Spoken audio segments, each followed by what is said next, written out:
अस्सलाम वालेकुम, मैं हूं बाबर अली हाशमी। आप देख रहे हैं क्रिप्टो 1.0। मार्केट का एनालिसिस करते हैं और देखते हैं कि क्या चल रहा है, बिटकॉइन ऊपर जाएगा या नीचे जाएगा। यहाँ पे सबसे पहले हमारे पास हम बीटीसी का ही चार्ट देख लेते हैं। बीटीसी कहाँ गया ये।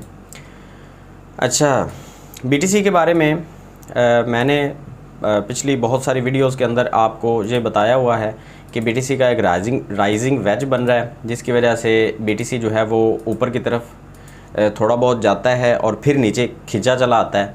तो उसको हम जो है वो अच्छे तरीके से अगर समझने की कोशिश करें तो ये क्योंकि राइजिंग वेज बना है डेली की कैंडल के ऊपर।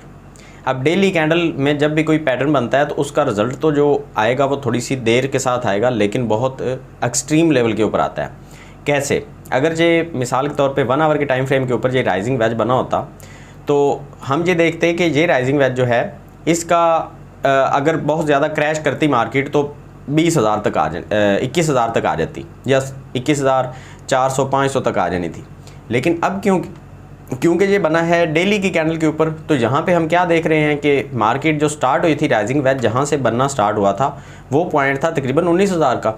तो अब ये मार्केट जो है वो क्रैश करके 19,000 तक आएगी अगर ये नीचे आई, और अपनी एक रेजिस्टेंस तक जाके मार्केट जो है वो एक ब्रेक की सूरत हाल में आ गई है। और बिटकॉइन जो है वो अपनी एक डॉजी सी कैंडल बना के, या ये डॉजी तो नहीं है, हम इसको ग्रेवस्टोन कह सकते हैं, ग्रेवस्टोन की तरह की एक कैंडल बना के बीटीसी कल जो है उसने अपनी रेजिस्टेंस को तोड़ा नहीं है, नीचे की तरफ ही क्लोज़ हो गया। अब यहाँ पे जो मैंने आपको बताया था कि रेजिस्टेंस इसकी बनेगी वो तकरीबन बनेगी 25,140 के ऊपर मैंने आपको बताया था, लेकिन ये 24,900 तक जाके मार्केट जो है वो वापस आ गई। 24,900 और कुछ 20-30 ऊपर डॉलर थे, वहाँ से जाके मार्केट रिजेक्ट होकर वापस आ गई। अब कुछ लोग यहाँ पे ये भी कह रहे हैं कि ये एक हायर हाई तो बना है, ठीक है। पिछला जो हायर हाई बना था वो तकरीबन 24,670 के ऊपर बना था। अब ये जो बना है ये तकरीबन 24,920 के ऊपर बना है। तो ये हायर हाई तो हम इसको कह सकते हैं, लेकिन मार्केट के अंदर इतना वॉल्यूम नहीं है कि ये इस रेजिस्टेंस को तोड़ के ऊपर चला जाता। अगर ये इसी सूरत हाल में मार्केट रहती है तो ये मुझे बहुत जल्दी नीचे गिरती हुई नज़र आ रही है। ये जो मार्केट ने पंप किया था और 2-3 बड़ी बड़ी कैंडल्स हमें ग्रीन नज़र आ रही थी, ये पंप इसलिए किया था क्योंकि सीपीआई की रिपोर्ट जो है वो मार्केट के हवाले से पॉजिटिव आई थी। और जो बाइडन थे अमेरिकन प्रेसिडेंट, उन्होंने भी कहा था कि ये जो इन्फ्लेशन रेट है ये हमें 8.5 बताया जा रहा है, तो ये है तो ज़ीरो, मतलब उन्होंने कहा था कि महंगाई हुई ही नहीं। उसकी वजह से मार्केट में हमें अच्छा खासा पंप तो देखने को मिला था, लेकिन मैंने आपको ये बताया था कि सेलिंग प्रेशर बहुत सारा है। वो सेलिंग प्रेशर आप अगर देखते हैं तो यहाँ पे आप थोड़ा सा ये देखें कि मार्केट जो है वो जैसे ही 25,000 को थोड़ा बहुत टच करने लगी थी, उसके बाद मार्केट में इतना ज़्यादा प्रेशर आया कि अगर एक कैंडल की ही बात करते हैं, बीटीसी को मैं इसलिए ज़्यादा समझाता हूँ क्योंकि ये बाकी सारे के सारे कॉइन को ड्राइव कर रहा होता है। एक ही कैंडल ने बीटीसी की ने हमें 4% का जो है वो डाउन दिखा दिया, 4% का एक ही कैंडल ने एक ही दिन के अंदर। तो ये बहुत बुरी खबर है बीटीसी के लिहाज से, और अगर मार्केट जहाँ से गिरती है तो एक बहुत बड़ा जो है वो क्रैश करेगी मार्केट। 3 से 4 दिन लगेंगे, मार्केट जो है वो 19,300-400 तक आने के बहुत सारे चांसेस हैं।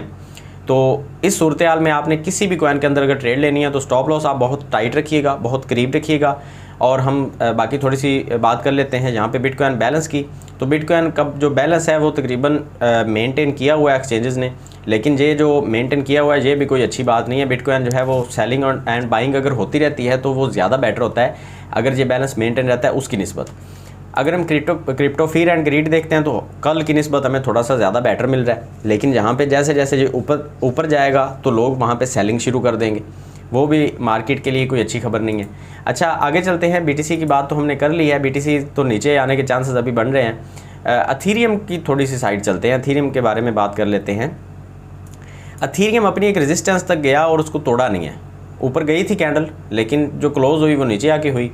तो ऊपर कहाँ तक गई थी? तकरीबन 19,040 के करीब गई थी, और उसके बाद जो क्लोजिंग हुई इस कैंडल की वो तकरीबन 1880 के करीब हुई। अब भी तकरीबन मार्केट 1880-90 के दरमियान में चल रही है। तो यहाँ पे अगर हम देखते हैं तो रेजिस्टेंस को क्योंकि तोड़ा नहीं है अथीरियम ने, अपनी 100 की मूविंग एवरेज की लाइन के ऊपर ट्रेड हो रही है, लेकिन तोड़ने की हिम्मत नहीं हो रही। अगर बिटकॉइन मजीद नीचे गिरता है तो अथीरियम भी मजीद नीचे ही गिरेगा। ये जो अथीरियम के अंदर हमें एक बहुत बड़ी कैंडल नज़र आई है, अथीरियम के हवाले से खबर आई थी कि अथीरियम का जो मर्ज होना है उसकी टेस्ट नेट जो है वो कंप्लीट हो चुके हैं। तो उस खबर की वजह से अथीरियम जो है वो उसने पंप तो किया है, लेकिन अभी अथीरियम के वाले से कुछ बुरी खबरें भी मार्केट में वायरल होती जा रही हैं। वो बुरी खबरें कौन सी हैं कि अथीरियम का अगर मर्ज होगा तो अथीरियम के 2 टुकड़े हो जाएंगे। अगर 2 टुकड़े होंगे तो अथीरियम 2.0 जो है वो अलग हो जाएगा। अथीरियम जो है वो अभी जैसे अथीरियम ETC अथीरियम क्लासिक जो है वो अलग हो गया था, अथीरियम जो है वो अब जो चल रहा है ये अलग हो गया। अब अगर 2.0 आता है वो अलग हो जाता है तो कम्युनिटी डिवाइड हो जाएगी और इसकी सारे के सारे की जो प्राइस है वो काफ़ी हद तक क्रैश भी कर सकती है। तो ये एक बुरी खबर है अथीरियम के वाले से और इसकी वजह से शायद इसके अंदर वॉल्यूम नहीं है और अथीरियम जो है वो अपनी एक रेजिस्टेंस तक जाके उसने ब्रेक लगा दिया। अच्छा, मैं आपको साथ में थोड़ा सा ये भी बता दूं कि अगर आपने ट्रेड लेनी है अथीरियम के अंदर, आपने वेट करना है कि 4 आवर की टाइम फ्रेम के ऊपर अगर एक कैंडल 4 आवर की कैंडल, क्योंकि अभी तो ये इस रेजिस्टेंस को नहीं तोड़ रही, अगर एक कैंडल जाके क्लोज होती है कम से कम 1900 से अबव, 1900 से ऊपर अगर 4 आवर की एक कैंडल जाके बंद होती है, फिर आपने इसके अंदर ट्रेड लेनी है, वो भी बिटकॉइन की सूरत को देख के। बिटकॉइन अगर राइजिंग वेज को तोड़ के नीचे आता है तो फिर अथीरियम भी नीचे गिरेगा, रेजिस्टेंस सपोर्ट की फिर बात ही नहीं रहेगी। तो अगर अथीरियम जो है वो 1900 के ऊपर एक कैंडल बंद होगी, बिटकॉइन भी अपनी पॉजिटिव वे में जाना शुरू हो जाता है, तो फिर हम अथीरियम के अंदर ट्रेड लेंगे और इसका जो नेक्स्ट एग्जिट टारगेट बनेगा वो तकरीबन 2140 के ऊपर बनेगा। तो ये अभी के लिए तो सूरत हाल कुछ ऐसी है, कोई अच्छी खबर नहीं है मार्केट में। अच्छा, बाकी जितने भी कॉइन्स हैं उनके अंदर एक पैटर्न बन रहा है। अगर ये पैटर्न जो है ये ब्रेक होता है ऊपर की तरफ अमूमन, और अगर ये ब्रेक हुआ तो मार्केट जो है वो हमें कुछ इस कंडीशन में देखने को मिलेगी। काफ़ी हद तक मार्केट जो है वो पंप करेगी आलमोस्ट। यहाँ पे अगर मैं आपको बताऊँ तो अगर आप यहाँ पे ट्रेड लेते हैं तो ये ट्रेड आपको तकरीबन 10% तक 8% तक का प्रॉफिट दे सकती है। अगर आप यहाँ पे फ्यूचर ट्रेड करना चाहें तो आप थोड़ा सा स्टॉप लॉस को करीब रखिएगा। लॉन्ग की पोजीशन ओपन होगी जैसे ही ये इसका जो पैटर्न है इसको हम बुलिश फ्लैग कहते हैं, तो ये बुलिश जो फ्लैग है ये ऊपर की तरफ ब्रेक होगा और मार्केट जो है वो 8-10% तक पंप करेगी। ये FTM कॉइन है और FTM के अंदर ये एक बुलिश फ्लैग बन रहा है। आगे चलते हैं, डॉट के बारे में बात करते हैं। तो डॉट के अंदर भी हमें एक बुलिश किस्म का फ्लैग देखने को मिल रहा है, लेकिन ये उतना वैलिड नहीं है जितना कि FTM का था। ठीक है, यहाँ पे भी अगर डॉट का ये जो फ्लैग है ऊपर की तरफ ब्रेकआउट होता है, जो कि MACD की तरफ से हमें एक कंफर्मेशन मिलने जा रही है, हो सकता है कुछ ही घंटों के अंदर ये इन्फॉर्मेशन ये कंफर्मेशन जो है ये कंप्लीट हो जाती है, तो डॉट भी ऊपर की तरफ ब्रेक करेगा तो डॉट के अंदर भी एक लॉन्ग की पोजीशन बन सकती है। और डॉट का जो नेक्स्ट एग्जिट टारगेट बनेगा वो ऑलमोस्ट बनेगा कुछ 9.8 तक तकरीबन बनेगा। तो आप चाहें तो यहाँ पे छोटी सी प्रॉफिट आप डॉट के अंदर भी ले सकते हैं। आगे चलते हैं, लिंक कॉइन के बारे में बात कर लेते हैं। लिंक का भी सेम वही पैटर्न बन रहा है, क्योंकि मार्केट में 1-2 कैंडल के अंदर ही मार्केट ने काफ़ी हद तक पंप किया, उसके बाद मार्केट जो है वो साइडवेज होगी।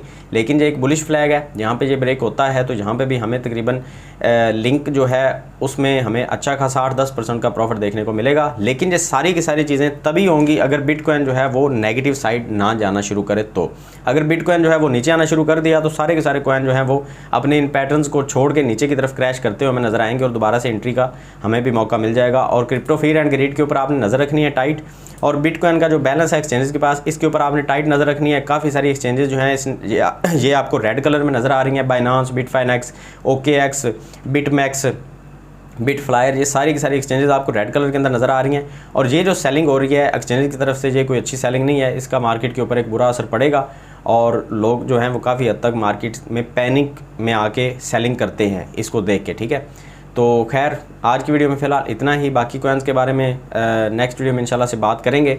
तो अगर आपको वीडियो अच्छी लगी तो उसको लाइक कीजिएगा। मिलते हैं नेक्स्ट वीडियो में, दुआ में याद रखिएगा। अल्लाह हाफिज़।